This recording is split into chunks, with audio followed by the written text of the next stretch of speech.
Human ovary में periodically हर 28 days के बाद ओवम बनते रहते हैं, जबकि कुछ ऐसे एनिमल्स होते हैं जो कि साल में एक बार ब्रीड करते हैं या 2 बार ब्रीड करते हैं। जिन एनिमल्स में साल में 1 या 2 बार ब्रीडिंग होती है तो उनका ब्रीडिंग सीजन जो होता है वो पीरियड ऑफ हीट या ओस्ट्रस पीरियड कहलाता है, तो उसको हम लोग ओस्ट्रस पीरियड कहते हैं। तो ये ओस्ट्रस पीरियड जो होता है ये एक्चुअली पीरियड ऑफ हीट कहलाता है। इसमें the animal is ready for reproduction. तो कुछ स्पीशीज एनिमल स्पीशीज ऐसी होती है जो साल में केवल एक बार रिप्रोड्यूस करती है। जो एक बार रिप्रोड्यूस करती हैं उनको हम लोग कहते हैं मोनोएस्ट्रस, और जो साल में 2 बार ब्रीड करती है उनको कहते हैं बायोएस्ट्रस। तो एक कंडीशन होती है मोनोएस्ट्रस की, एक होती है बायोएस्ट्रस की। ह्यूमन बींग्स के केस में कंडीशन थोड़ी डिफरेंट होती है। ह्यूमन बींग्स में हर 28 डेज के बाद ओवा फॉर्मेशन होती है, और जब हर 28 डेज के बाद होती है तो automatically the human beings are capable of reproducing throughout the year. लोगों की जो डेट ऑफ बर्थ होती है जनवरी में भी होती है, सितंबर में भी होती है, अक्टूबर में भी होती है, नवंबर में भी होती है, दिसंबर में होती है, क्योंकि throughout the year breeding possible है and that's why throughout the year animals human beings पैदा होते हैं। तो जनवरी से लेकर दिसंबर तक ऐसा कोई रिस्ट्रिक्टेड नहीं, जबकि कुत्तों में, चूहों में, खरगोश में, शेर में, हाथी में, इनमें ब्रीडिंग सीजन फिक्स होता है। इनमें उसी ब्रीडिंग सीजन में ब्रीडिंग होगी, उसके अलावा नहीं होगी। जैसे मोस्ट ऑफ द डॉग्स जो हैं ये यूजुअली सितंबर के एंड में अक्टूबर के फर्स्ट वीक तक रिप्रोड्यूस करते हैं, तो ये मिड ऑफ द सितंबर से मिड ऑफ द अक्टूबर तक ही रिप्रोड्यूस करते हैं। तो जितने भी कुत्ते दिखाई देंगे आपको अपने घर के आसपास, वो हमेशा उनकी पैदाइश जो होगी सितंबर से अक्टूबर के बीच की होगी। उनमें ऐसा नहीं कि उनके केस में ऐसा नहीं होगा कि कोई जुलाई में पैदा हुआ, कोई जून में पैदा हो गया, कोई मई में पैदा हुआ, ऐसा नहीं होगा। वो सब तो उनका लगभग एक ड्यूरेशन फिक्स है, क्योंकि उनका वो अच्छा इनकी जो एनिमल्स होते हैं, लोअर एनिमल्स जो होते हैं, इनके ब्रीडिंग सीजन का जो ऑनसेट होता है, शुरुआत होती है, that depends on the photo periodicity. Photo periodicity मतलब duration of the day, environmental temperature, climatic condition, इस पर डिपेंड करती है। अगर आपको याद हो तो जब हम एंडोक्राइन सिस्टम की बात करते हैं तो उस पर बात आती है पीनियल बॉडी की। पीनियल बॉडी का रिप्रोडक्टिव साइकिल बड़ा इंपॉर्टेंट रोल होता है, पिट्यूटरी का रिप्रोडक्टिव साइकिल बड़ा इंपॉर्टेंट रोल होता है, और पिट्यूटरी और पीनियल बॉडी दोनों सिचुएटेड कहाँ है? हेड के रीजन में। हेड का रीजन जो होता है, इसमें जो हमारी जो पीनियल बॉडी है और जो पिट्यूटरी बॉडीज हैं, वो जो ऑप्टिक नर्व जहाँ पे जाके जुड़ती हैं उसके करीब में होती हैं। तो जो लाइट की इंटेंसिटी हमारी आंख पर पड़ती है, हम अपने ह्यूमन बींग्स के रेफरेंस में बात कर रहे हैं, उसका सीधा इम्पैक्ट पड़ता है इस ऑर्गन पे, यहाँ से रिप्रोडक्टिव साइकिल कंट्रोल होते हैं। पर जो लोअर एनिमल्स की बात करें, मैन को छोड़ दें, तो बाकी सब में भी यही होता है कि उनके हेड रीजन पे जब लाइट पड़ती है, उनकी आंखों पे लाइट पड़ती है, उस आंखों से जाने वाली लाइट के अंदर जब पहुँचती है तो उनके ब्रेन के उन पार्ट्स का स्टिमुलेशन होता है जहाँ से वो हार्मोन सिक्रीट होने हैं जो कि गोनेडियल मैच्योरेशन और गोनेडियल एक्टिविटी को रेगुलेट करते हैं। तो जो पीरियड इनका होता है, पीरियड जिसमें कि रिप्रोड्यूस करते हैं, that period is called oestrus period. इसे हीट पीरियड भी कहा जाता है। जिस समय ऑस्ट्रस पीरियड नहीं होता है उसे एनऑस्ट्रस कंडीशन कहते हैं। एनऑस्ट्रस का मतलब कि उस समय रिप्रोड्यूस नहीं कर रहे हैं। फिर आती है प्रोऑस्ट्रस कंडीशन, जबकि गोनेडियल मैच्योरेशन यानी कि साल में मान लिया कि डॉग है तो डॉग में जुलाई के महीने में क्या हुआ कि उसकी गोनेडियल मैच्योरेशन की ओवरी की एक्टिविटी शुरू हुई। तो जब शुरू हुई तो वो जो पीरियड आया वो प्रोऑस्ट्रस पीरियड हुआ। उस समय 3 चीज़ें होंगी। एक तो गोनेडियल मैच्योरेशन की प्रोसेस शुरू होगी, यानी ओवरी जो है वो एक्टिवेट होकर के जनवरी फरवरी में नहीं वो बना रही है, वो जो रेनी सीजन में उसने एग बनाना शुरू किया। साथ ही साथ क्या है, अगर वो फर्टिलाइज करेगी तो उसका यूट्रस प्रिपेयर होना चाहिए, तो यूट्रस को प्रिपेयर किया जाता है। उसमें यूट्रस के रीजन में क्या होता है कि जिस समय प्रेगनेंसी के लिए उसको प्रिपेयर करना होता है तो उसमें हमको ग्लाइकोजन एक्युमुलेट करनी पड़ती है। ग्लाइकोजन फूड मटेरियल, शुगर का डेरिवेटिव होता है। उसमें एक्सेसिव ब्लड सप्लाई देनी पड़ती है और उसमें न्यूट्रिएंट सप्लाई को बढ़ाना पड़ता है और उसकी थिकनेस बढ़ानी पड़ती है यूट्रस की। यानी यूट्रस, नॉर्मल यूट्रस जो होता है उसकी थिकनेस इससे बढ़ करके इस थिकनेस पे आ जाता है ह्यूमन बींग्स में। तो वैसे बाकी एनिमल्स में भी होता है कि जो नॉन ब्रीडिंग सीजन में यूट्रस थिन है और ब्रीडिंग सीजन में थिक हो जाता है, उसमें लेयर की थिकनेस बढ़ जाती है ताकि ठीक से वहाँ पर एम्ब्रियो प्लांट होकर के डेवलप कर सके। तो ये चेंजेस शुरू होंगे डॉग में।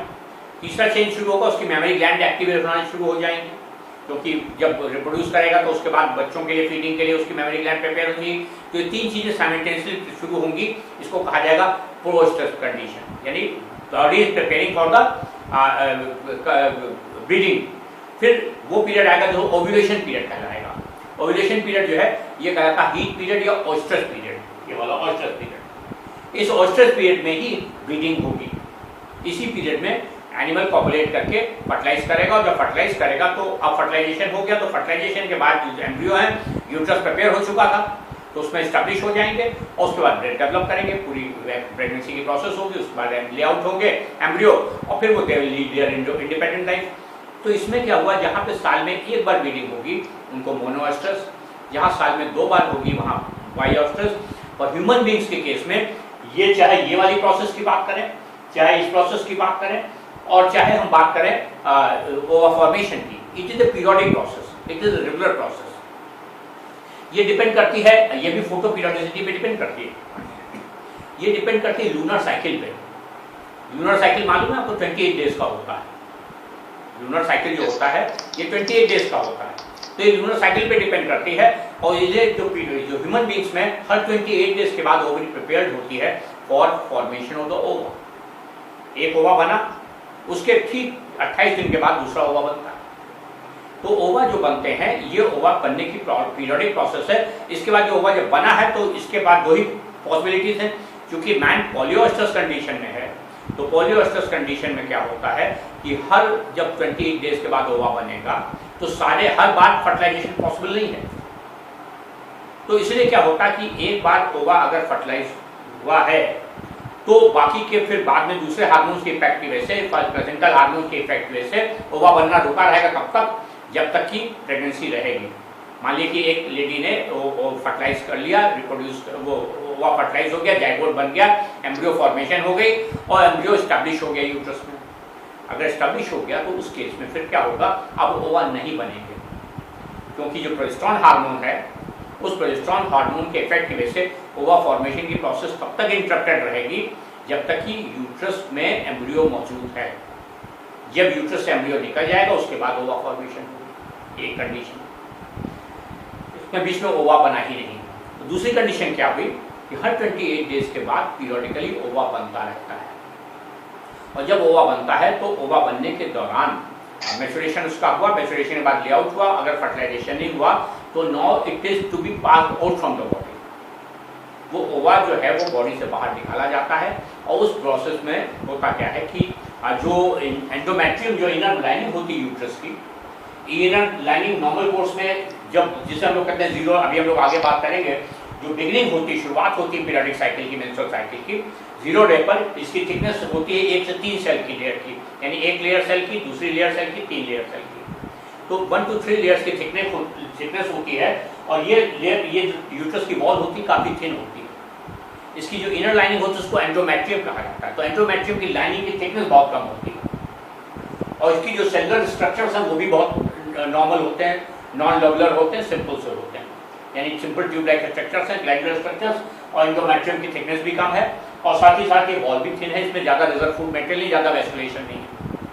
इसके बाद जब ओव्यूलेशन होता है उस समय तक आते आते ये जो इसकी एंडोमेट्रियम की टेक्निक, फॉलिकुलर एफएसएच हार्मोन जो है उसके से बढ़ा दी जाती है। तो कैसे, वो अभी हम लोग बाद में बात करेंगे, अभी तो खाली ये बेसिक बात कर लें। तो एफएसएच हार्मोन की जब थिकनेस बढ़ जाती है तो उसकी वजह से क्या होता है, ये वॉल थिक हो गई, यानी ये वाली लार इनर वॉलिंग ये मल्टी लेयर्ड हो गई, और साथ साथ इसकी थिकनेस भी बढ़ना शुरू हो गई यूट्राइन वॉल की। Now this type of the uterine layer provides suitable environment for the developing embryo. तो वो डेवलपिंग एम्ब्रियो जो फैलोपियन ट्यूब में आएगा उसको वहाँ रहने की जगह चाहिए, भरपूर खाना पानी चाहिए, सुटेबल एनवायरनमेंट चाहिए। तो उसकी वजह से क्या होता है, यहाँ पर हम ब्लड सप्लाई बढ़ा देते हैं, यहाँ पर न्यूट्रिएंट्स काफ़ी एक्युमुलेट कर देते हैं और इसकी थिकनेस बढ़ा देते हैं। इसके बाद अगर प्रेगनेंसी स्टैब्लिश हो गई है तो ये लेयर काफ़ी थिक हो जाती है, एंडोमेट्रियल लेयर काफ़ी थिक हो जाती है, और यहाँ पर काफ़ी ज़्यादा वेस्कुलेशन इकट्ठा हो जाता है, काफ़ी ज़्यादा वेस्कुलर सप्लाई बढ़ा। वेस्कुलर सप्लाई का मतलब ब्लड सप्लाई बढ़ा देते हैं। ब्लड सप्लाई क्यों बढ़ाते हैं, क्योंकि डेवलपिंग एम्ब्रियो को सफिशिएंट क्वांटिटी में ऑक्सीजन और नरिशमेंट चाहिए ना, तो अगर ब्लड सप्लाई धीमी होगी तो उसको खाना भरपेट नहीं मिल पाएगा। तो इसलिए इसकी थिकनेस बढ़ा के यहाँ वेस्कुलर सप्लाई बढ़ाते हैं, यहाँ रिजर्व फूड मटेरियल एक्युमुलेट करते हैं, ग्लाइकोजन काफ़ी एक्युमुलेट करते हैं, और तब ये प्रिपेयर हो गया। अब यहाँ पे ये स्टैब्लिश होगा एम्ब्रियो, आराम से एम्ब्रियो के लिए सुटेबल एनवायरनमेंट तैयार हो गया। बट बाय द वे अगर फर्टिलाइजेशन नहीं हुआ है तो अब ये तैयारी तो सब बेकार हो जाएगी, ये सारी जो प्रिपरेशन की गई थी सब बेकार हो गई, क्योंकि फर्टिलाइजेशन नहीं हुआ, एंडोमेट्रियम की थिकनेस बढ़ा चुके हैं, ग्लाइकोजन एक्युमुलेट कर चुके हैं, वेस्कुलेशन बढ़ा चुके हैं। तो नेचर ने किया है कि अब दो ही पॉसिबिलिटीज हैं कि या तो इसको ऐसे रखे रहें तो ये जो एंडोमेट्रियल थिकनेस है ये प्रॉब्लम जनरेट करेगी, और अगर इसको रिमूव करना है तो इसको पीरियोडिकली रिमूव कर दिया जाता है। बॉडी इनका एक्चुअली होता क्या है कि एकदम से ब्लड सप्लाई कर्टेल हो जाती है, पीछे से आने वाले ब्लड की सप्लाई रोक दी जाती है, धीमी हो जाती है वो हार्मोन के इफेक्ट की वजह से। तो इसके बाद ये जो लेयर है इसको नरिशमेंट मिलना बंद हो जाता है, और जब नरिशमेंट मिलना बंद होता है तो ये छूटना शुरू हो जाती है, दीवार से डिटैच होने लग जाती है, तो वो कास्टिंग शुरू हो जाती है। और वो कास्टिंग जो है that comes out from the body along with that unfertilised ओवा, वो जो ओवा जिसका फर्टिलाइजेशन नहीं हुआ है उसके साथ वो निकल के बाहर बॉडी से आ जाता है, and that is called as menstrual discharge. Menstrual discharge is always at the beginning of the oestrous cycle, जो शुरुआती जिसे हम लोग कहते हैं 28th डे जो है, कि 28th day is considered to be the, जैसे लास्ट डे जो पिछले मेंस्ट्रुअल साइकिल का है वो, या नेक्स्ट ये 0 डे होगा, इसके बाद फर्स्ट डे आ जाएगा। तो 28th day is considered to be the 0 day, ये that is the time when the entire material of the innermost lining along with the unfertilized ova is passed out from the body, इसको body से बाहर निकाला जाता है, that is called as menstrual discharge. और ये duration जो होता है ये 3 to 5 डेज का होता है, ये इंडिविजुअल वाइज वैरी करता है, this is of 3 to 5 days, यानी कि 3 से 5 दिन के बीच में ये कंडीशन रहेगी। तो 3 से 5 दिन तक जो है ये 3 to 5 डेज का ड्यूरेशन होता है, जिसमें कि जो भी कास्टिंग्स हैं उनको रिमूव किया जाएगा बॉडी से। जिस दिन मेंस्ट्रुअल डिस्चार्ज शुरू होता है ठीक उसी दिन नया ओवा फॉर्मेशन की प्रोसेस शुरू हो जाती है। वो जो याद की जो ओवरी के स्ट्रक्चर बात की थी ना, तो हमने कहा था वो oocyte मदर सेल बना है, उसमें पहला डिवीजन होगा तो एक सेल बड़ा एक सेल छोटा बनेगा, ये बात आई थी। तो वो जो बात हुई थी, तो वो जो ओवा फॉर्मेशन का जो फर्स्ट सेल बना था वो स्टेज यहाँ पर आएगी, और यहाँ से यहाँ तक आने का जो ड्यूरेशन होगा it will be about 14 days. 14 days के ड्यूरेशन में वो जो पहला सेल बना था वो फिर मैच्योर किया, फिर छोटा, उसमें 2 सेल बने, एक बड़ा सेल एक छोटा सेल। छोटा वाला सेल जो है वो रैपिडली मल्टीप्लाई किया तो उसने फॉलिकुलर सेल्स का जैकेट बनाया, सेंटर वाला सेल ग्रो किया और वही बाद में जाकर ओवम की फॉर्मेशन करेगा। तो ये जो पूरी प्रोसेस है, इस पूरी प्रोसेस में लगते हैं टाइम लगभग 14 डेज के। 14 डेज पे ये ओवा उस फॉलिकल से, जो याद कीजिए जो ओवरी का डायग्राम बना था, तो ओवा के जो ब्लिस्टर था, जो फॉलिकल था वो रप्चर किया था और ओवा रिलीज हो गया था। वो कब होगा? 14th डे पर होगा। जिस दिन ओवा रिलीज हुआ उसके बाद वो जो बचे हुए सेल थे वो हमने क्या बताया था, कार्पस हेमरेजिकम बनेगा और फिर वो कार्पस ल्यूटियम में कन्वर्ट हो जाएगा। Corpus luteum is a type of endocrine gland. तो वो कार्पस ल्यूटियम जो बना है उस कार्पस ल्यूटियम की वजह से अब क्या होगा कि प्रोजेस्टेरोन का सिक्रीशन शुरू हो जाएगा, क्योंकि फॉलिकुलर सेल डिजेनरेट करके तो एफएसएच का सिक्रीशन बंद हो गया और अब जो सिक्रीशन होगा वो प्रोजेस्टेरोन का होगा। ओस्ट्रोजन नहीं निकलेगा, ये वाला हार्मोन निकलेगा। ये अभी साइकिल समझा रहे हैं, ग्राफ अभी समझा रहे हैं। तो इस तरीके से क्या होगा, अब ल्यूटिनाइजेशन, वो जो ल्यूटिनाइजिंग हार्मोन निकला है वो क्या करेगा, यही सब करेगा, यानी ये वाले चेंजेस जो हैं ये ल्यूटिनाइजिंग हार्मोन करेगा, यानी इसकी थिकनेस बढ़ाने का काम एलएच की वजह से होता है। ये ओस्ट्रोजन की वजह से नहीं होता, ये होता ओवा फॉर्मेशन की प्रोसेस जो है ये ओस्ट्रोजन की वजह से चल रही है, पर जो थिकनेस ऑफ यूट्राइन वॉल बढ़ाने का काम चल रहा है ये चल रहा है प्रोजेस्टेरोन की वजह से। प्रोजेस्टेरोन निकला कार्पस ल्यूटियम से। जब कार्पस ल्यूटियम प्रोजेस्टेरोन का लेवल काफी हाई हो जाता है, फर्टिलाइजेशन नहीं हुआ, तो फर्टिलाइजेशन अगर हो गया है तो this graph will keep on going, ये सीधा आगे चलता चला जाएगा, ये स्टेडी हो जाएगा, यूं हो जाएगा, यानी ये ग्राफ यूं डाउन होने के बजाय, नीचे जाने के बजाय ये पैरेलल हो जाएगा, upwardly directly slightly upward directed ये ऊपर चलना शुरू। क्यों? क्योंकि अब कार्पस ल्यूटियम परसिस्ट करेगा अगर फर्टिलाइजेशन हो गया है तो।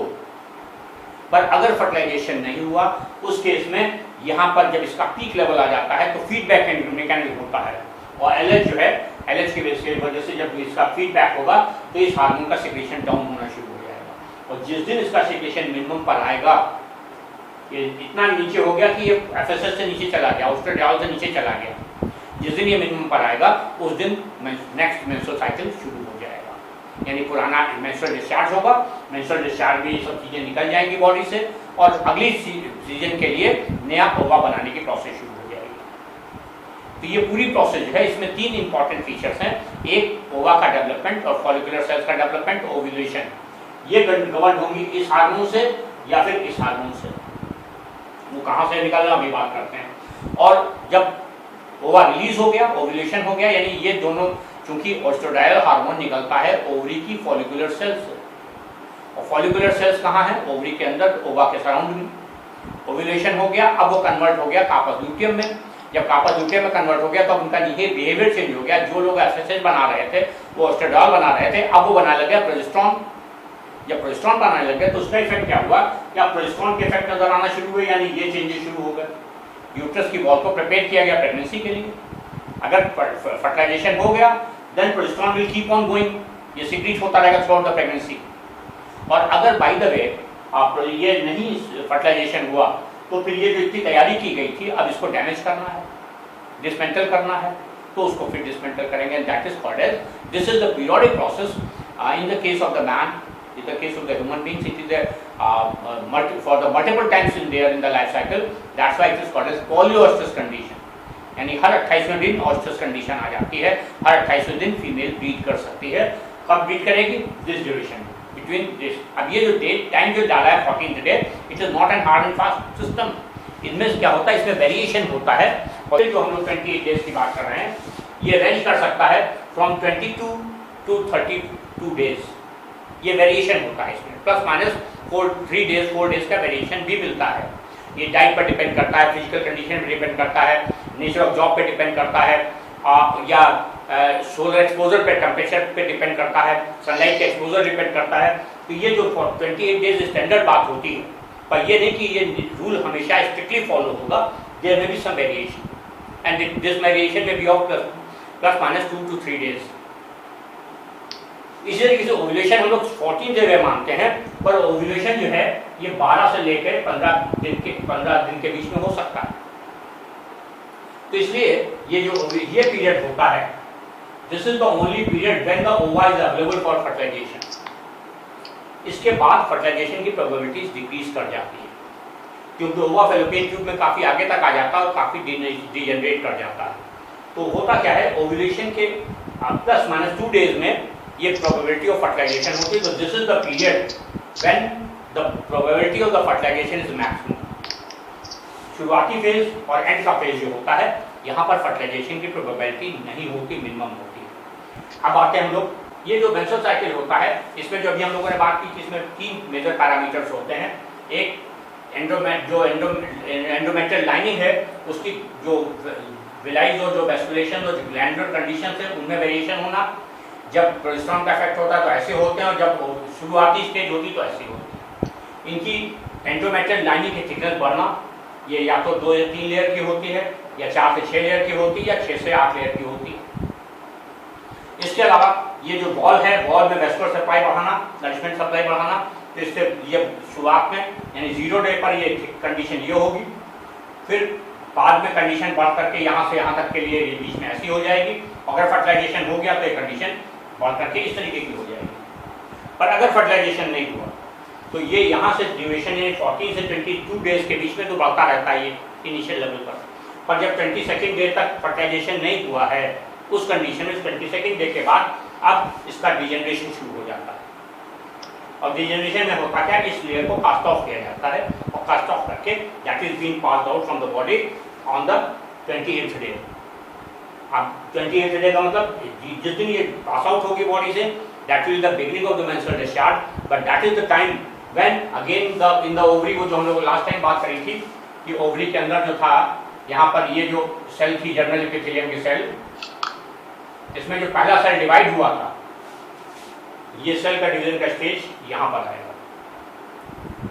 और जब ये फॉलिकुलर सेल मैच्योर ओवरी बन गई थी, ये स्टेज आई थी, ये बाद में 13वें दिन की स्टेज हुई। और जब जिस दिन ओव्यूलेशन हुआ उस दिन में ये कंडीशन आ गई, ओवा बाहर रिलीज हुआ, ये स्टेज जो थी ये वाली स्टेज है, ये ड्यूरेशन। इसके बाद ये सेल जो थे इन्होंने कार्पस ल्यूटियम बना लिया था, और जो कार्पस ल्यूटियम बना था ये अब डिजेनरेट करेगा, तब ये स्टेज आ जाएगी, ये वाली। और इसके बाद जब ये नहीं फर्टिलाइजेशन हुआ तो ये ओवा डिजेनरेट करने के लिए बॉडी से बाहर निकाला जाएगा, और उस बॉडी से बाहर निकालने की प्रोसेस को मेंस्ट्रुअल डिस्चार्ज करेंगे। इनमें एंडोक्राइन सिस्टम का बड़ा इंपॉर्टेंट रोल होता है।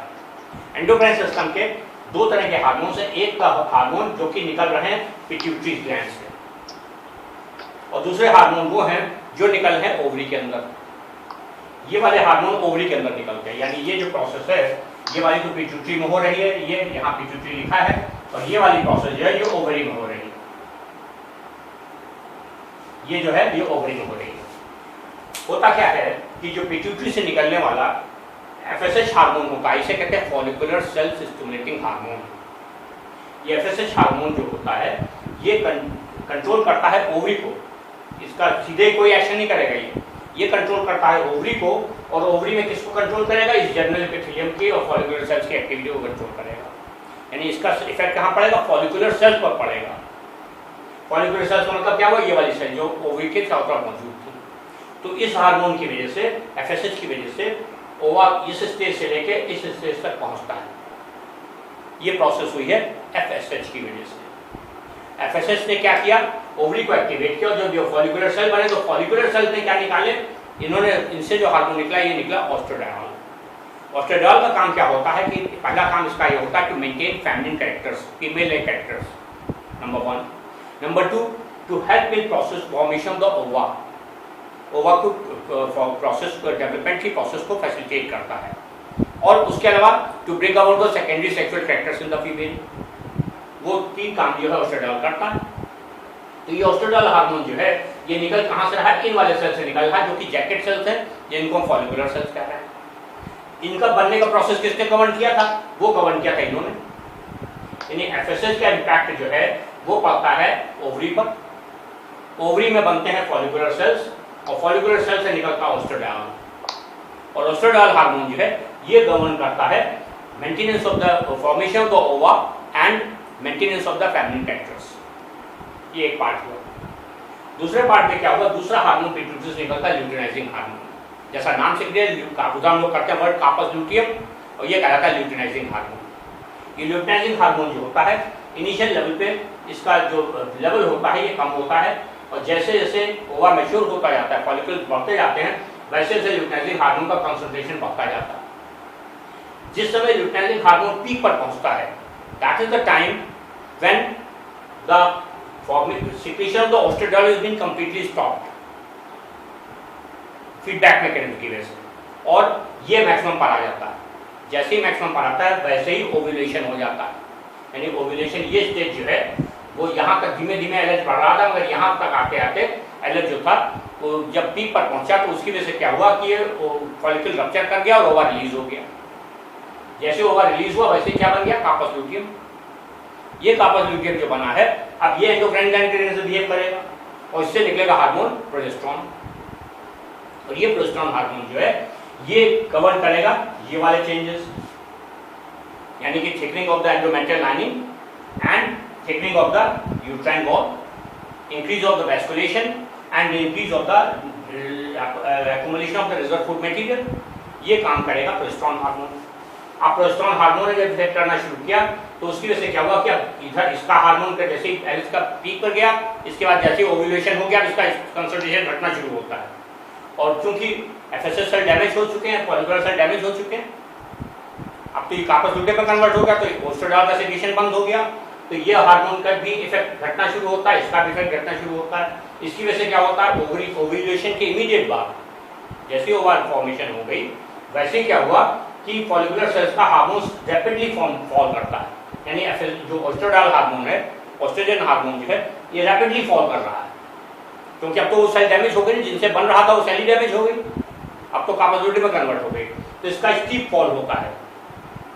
कंट्रेरी उसी समय क्या होता है कि जो प्रोजेस्टेरोन लेवल था ये चूंकि धीमे धीमे बढ़ रहा था, तो ये जब पीक पर पहुंचेगा तो उसके बाद ये हार्मोन पीक पर पहुंचने के बाद फर्टिलाइजेशन हो गया तो it will go on like this.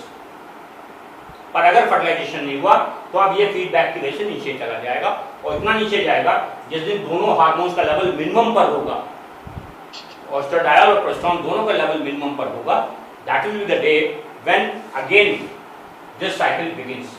यहाँ से फिर नया साइकिल शुरू हो जाएगा और पुरानी वाली सेल्स को कास्ट ऑफ करके रिमूव कर दिया जाएगा बॉडी से। क्लियर? ये कंप्लीट इसको आज एक बार फिर रीड कीजिएगा, क्योंकि बुक में पढ़ने पर कंफ्यूज कराता है। एक चीज जो आसानी से समझ पाएंगे, जिससे कोरिलेट कर पाएंगे, वो ये वाले डायग्राम ध्यान रखिएगा, इससे आप चीजों को आसानी समझ पाएंगे।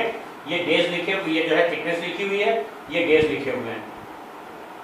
सबसे कम 0 डे पर होगी, मीडियम मॉडरेट 14th डे पर, मैक्सिमम 22nd डे पे। इसके बाद फर्टिलाइजेशन हो गया तो इट विल मेंटेन। अगर फर्टिलाइजेशन नहीं हुआ तो यहाँ से इसको डिजेनरेट करके रिमूव करके निकाल दिया जाएगा। जिसे निकालेंगे that is the menstrual discharge, and menstrual discharge contains unfertilised ovum, endometrial lining